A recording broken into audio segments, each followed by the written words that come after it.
Magdaraos naman ang special session ang dalawang kapulungan ng Kongreso sa Sabado.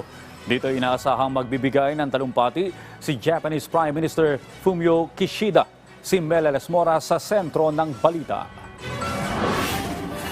Sa isang espesyal na pagkakataon, magdaraos ng joint session ang Senado at Kamara sa Sabado kasama si Japanese Prime Minister Kishida Fumio. Sa joint statement ng dalawang kapulungan ng Kongreso, nakasaad na nakatakdang maghatid ng talumpati ang Japanese leader sa naturang session bandang alas 11 ng umaga sa November 4. Kumpiyansa ang Senado at Kamara na maganda ang maidudulot ng pagtitipon at nagpapasalamat sila kay Prime Minister Kishida sa pagpapaunlak sa imbitasyon ng Kongreso. Ayon kay Senate President Juan Miguel Zubiri, inaasahan niyang kabilang sa mga lalamanin ng talumpati ng Japanese leader ang pagpapaigting sa kooperasyon ng tropa ng Pilipinas at Japan at posibleng paghahatid ng dagdag loans para sa ilang proyekto ng pamahalaan.